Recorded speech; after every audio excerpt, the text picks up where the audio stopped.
Are you having a hard time figuring out what to get Dad for Father's Day? Shop now at sportshistorynetwork.com/row1 and save 15% off your order when you check out Row 1 Brand's Vintage Sports Pictorium Gallery. They have America's best sports art. With over 7,200 historic sports prints, you're assured to find something unique for Dad this Father's Day.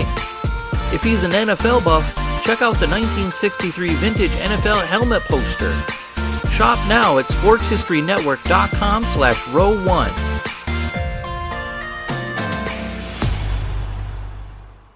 This podcast is part of the Sports History Network, your headquarters for the yesteryear of your favorite sport. You can learn more at sportshistorynetwork.com.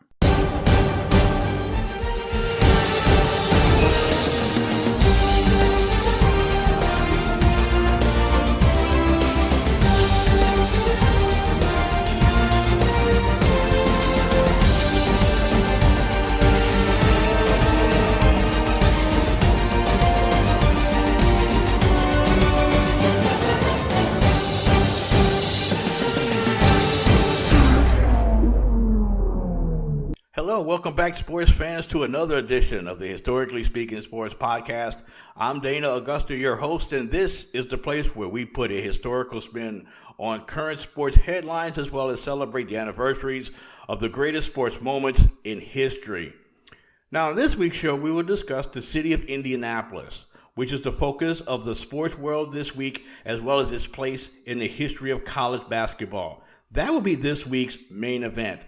Also, the top five will feature several great moments from the Final Four, which were celebrating anniversaries this past week. And finally, our shout out, which will deal with one of the greatest college basketball coaches ever, who is also one of the greatest players ever, and also, incidentally, who comes from Indiana.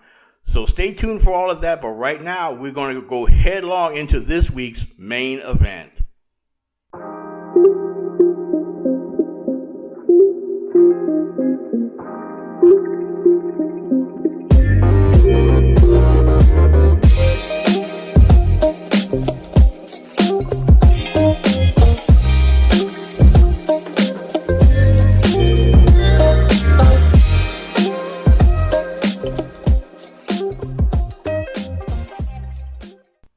This week, college basketball crowns a new champion for the 2021 season, 1 year after the tournament was canceled due to the pandemic.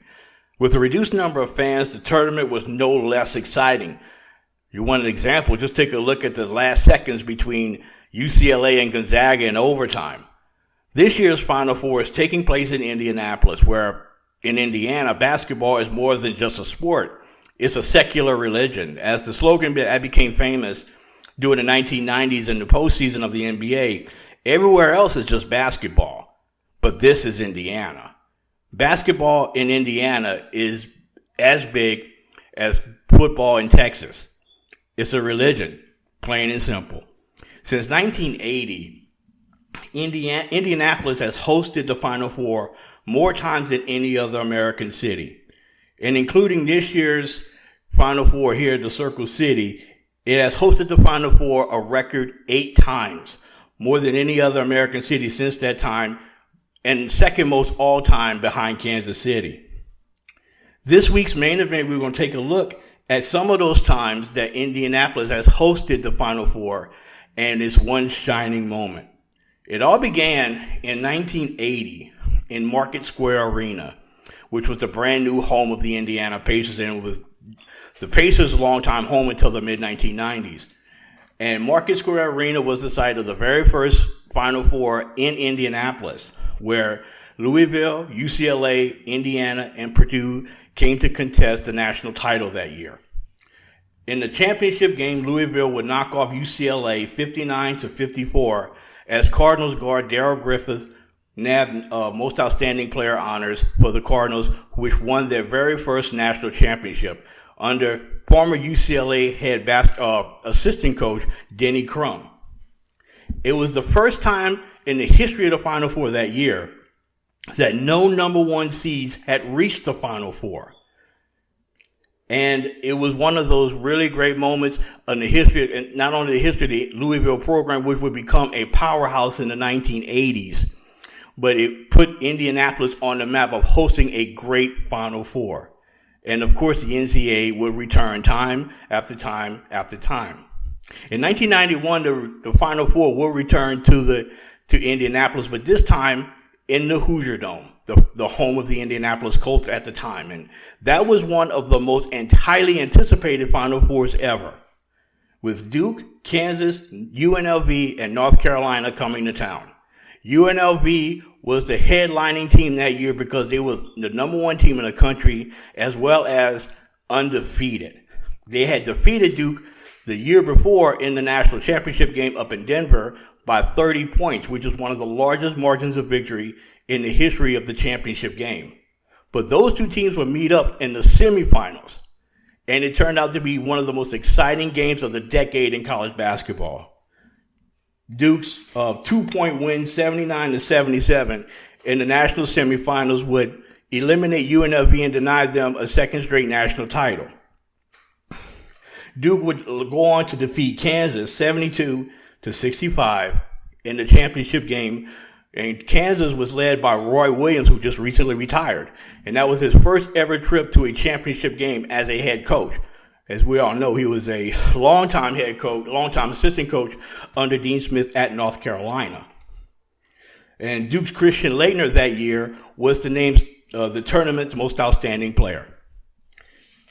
A few years later, the tournament would come back, well, the Final Four for that matter, would come back to the RCA Dome in 1997 between Arizona, Kentucky, Minnesota, and North Carolina would return.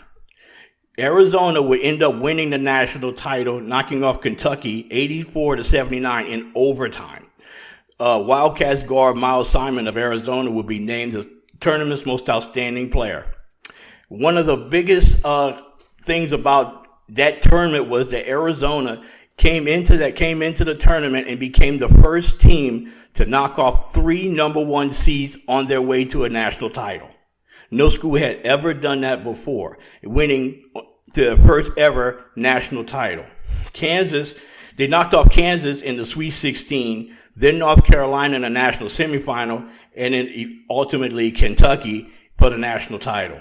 Arizona was led by other freshmen named Mike Bibby and Jason Terry, who would go on to have stellar NBA careers. And they were the first school ever to win a national championship without a single senior on the team. So they pretty much had a stable contingency for the remainder of the decade, though they wouldn't return to a Final Four. In 2000, the Final Four will come back to Indianapolis once again, with Michigan State, Florida, North Carolina, and Wisconsin coming to the Circle City for the Final Four. Michigan State, behind Mateen Cleaves and Morris Peterson, would knock off Florida 89-76 for the school's second national title, their first since 1979, and Magic Johnson. Mateen Cleaves would be named the tournament most outstanding player, as Michigan State was the only number 1 seed to reach the Final Four that year. Florida was number 5, while North Carolina, Wisconsin was number 8 seeds. And that climaxed the tournament that had more upsets, more lower seeded teams winning than any other tournament before or perhaps since. In 2006, right back in the RCA Dome, the Final Four would take place with Florida, UCLA, George Mason, and LSU being the 4 teams still standing at the end of that tournament. Florida would claim their first ever national title as they defeated UCLA 73-57 in the finals. Joakim Noah would be named the tournament's most outstanding player, and it will be the first time since 1980 that no number 1 seeds would reach the Final Four. George Mason was the second 11th seed to play in the Final Four, while the Final Four would be the last one ever to be played in the RCA Dome. The next ones will be played at the new home of the Indianapolis Colts, Lucas Oil Stadium, where this year's Final Four is taking place. In 2010, Duke will return to the Final Four again in Indianapolis, but with this time, hometown team Butler, along with West Virginia and Michigan State, coming back in 2010. Duke would defeat Butler 61-59, while Kyle Singler will be named the tournament's most outstanding player. The title game was very notable and could have had one of the most dramatic endings in Final Four history, as Gordon Hayward's last-second desperation heave from midcourt clanged off the backboard and did not go in, but it could have been one of the greatest single-game endings in Final Four history, maybe even in tournament history. It was the first Final Four contested at Lucas Oil Stadium, with West Virginia making its first ever appearance in the Final Four, which since 1959, when they had Jerry West and Hot Rod Hundley on their team. It was the first Final Four in 25 years to feature two private schools in the final, since 1985 when Georgetown was upset by Villanova. And the last one right before this year was in 2015. Duke again would win a national title in Indianapolis, marking their third time winning the championship in that city. Along with Duke would be Wisconsin, Kentucky, and Michigan State. Tyus Jones will be named the tournament's most outstanding player, as Kentucky entered the Final Four as undefeated but lost in the semifinals as they were upset by Wisconsin. That year's Final Four continued the great tradition, as long as this one, continuing the great tradition of Final Fours taking place in the Circle City. What we have in store for us for this final, we shall see. And it's proof positive that everywhere else is just basketball.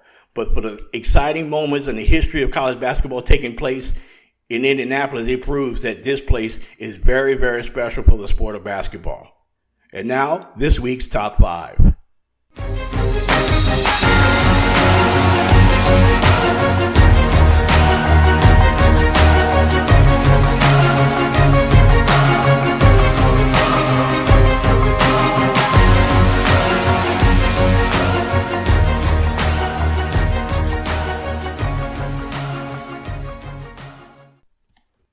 And welcome back. You are tuned in to this week's edition of the Historically Speaking Sports Podcast. I'm Dana Auguster, your host, and right now we're going to go into this week's Top 5, marking the anniversaries of some of the best sporting events that took place between the dates of March the 29th and April the 3rd.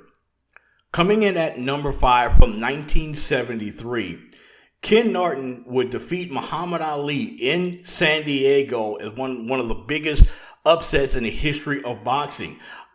Muhammad Ali actually would suffer a broken jaw in this fight with Ken Norton, and he became the number one contender to face then heavyweight champion Joe Frazier for the heavyweight title. But this would be the first of 3 bouts between Muhammad Ali and Ken Norton, as Muhammad Ali would beat him the next 2 times in their matchups.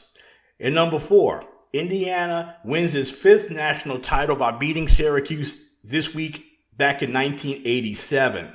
This Final Four would take place in New Orleans, with Keith Smart pacing the Hoosiers in the second half, and his signature moment of the tournament with his baseline jump shot with less than 5 seconds left to knock off Syracuse to claim Indiana's 5th national title, and actually their last national title, and that took place in New Orleans.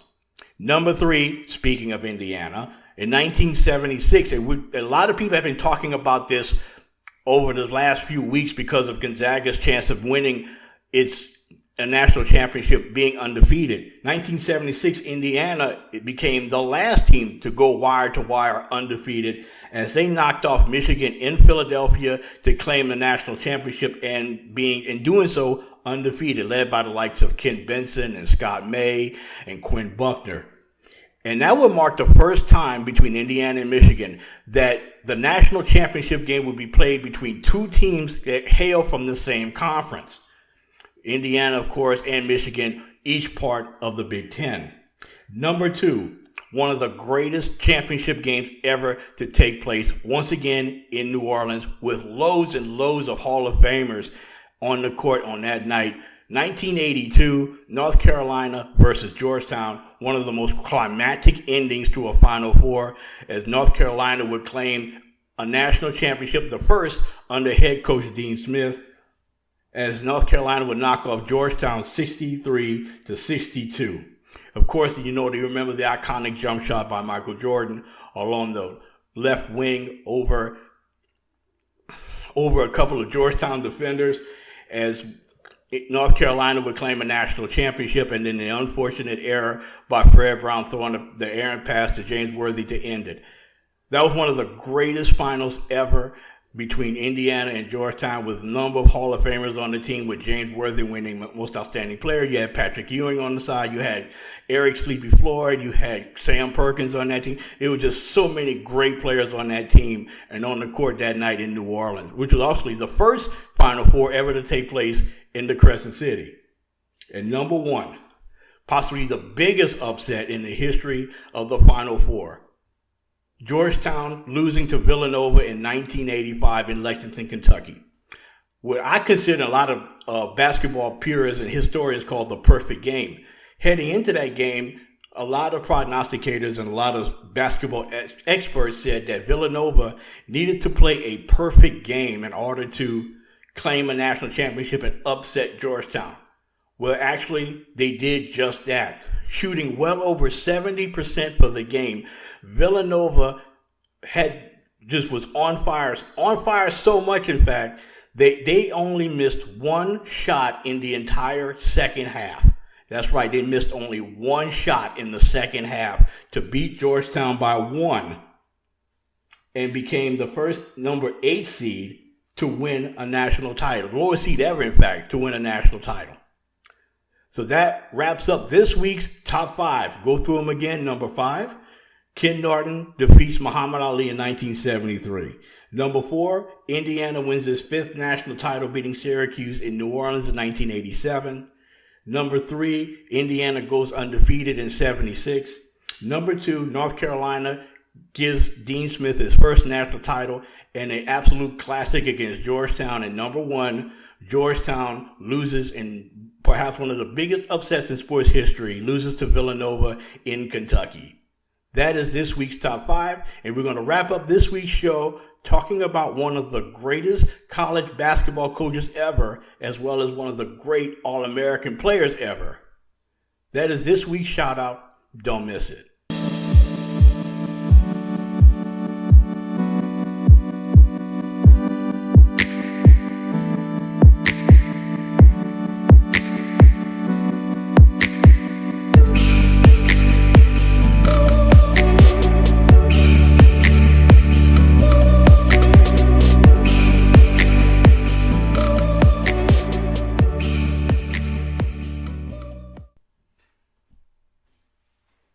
And welcome back to this week's edition of the Historically Speaking Sports Podcast. Once again, I'm your host, Dana Augusta. And just a reminder, everybody, so if you like what you're hearing right now, don't forget to hit that subscribe button so that way you get notified anytime a new episode drops.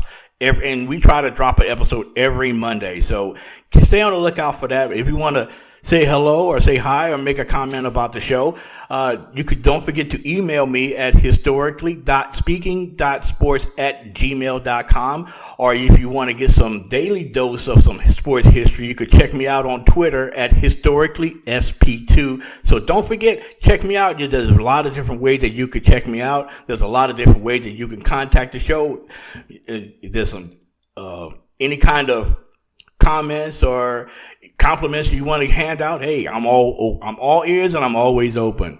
And this week's shout out, we're going to take a look at someone. And when you do shows like this, sometimes you put it together and you have like accidentally run into like an underlying theme.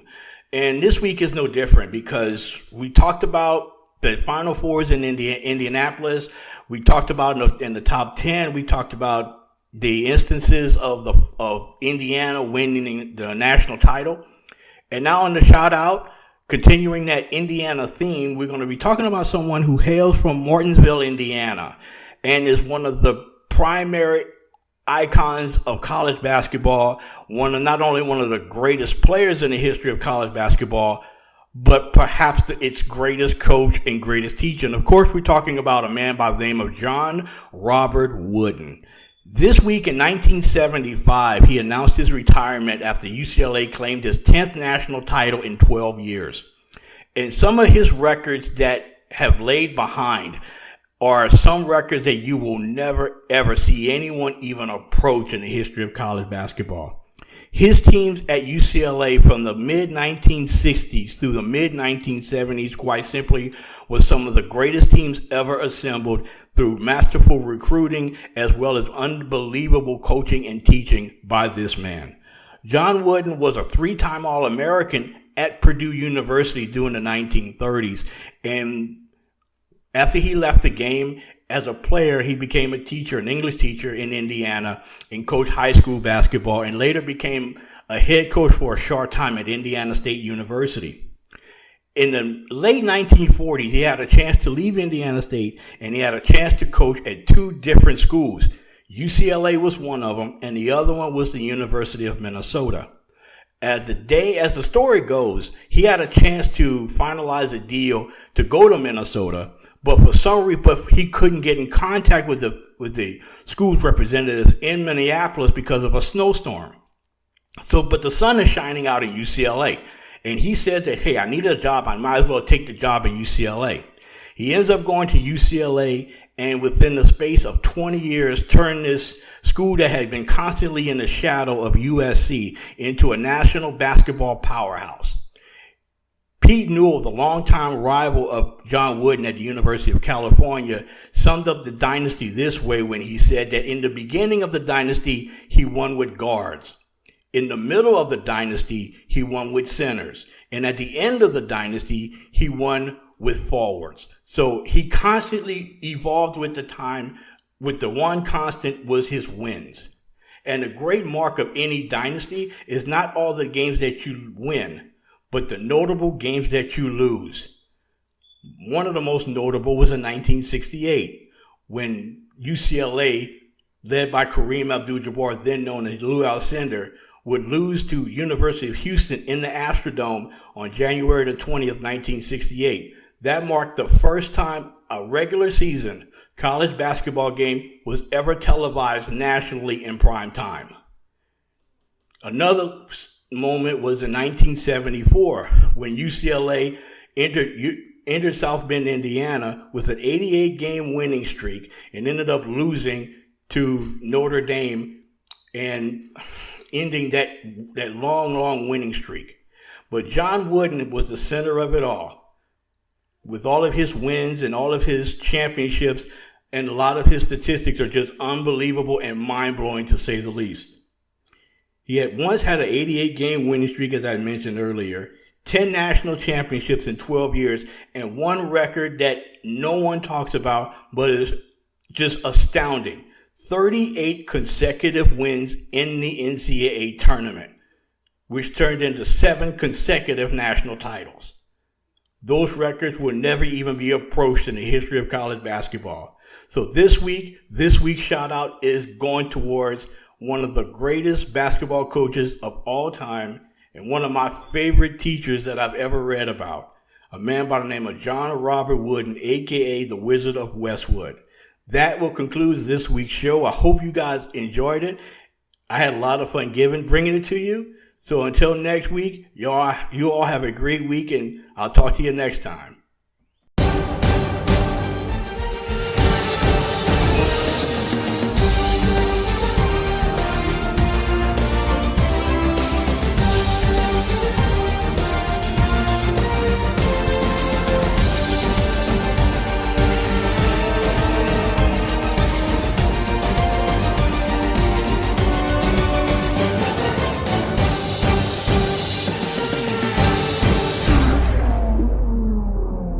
We here at the Sports History Network proudly partner with 26 podcasts, all revolving around the history of sports.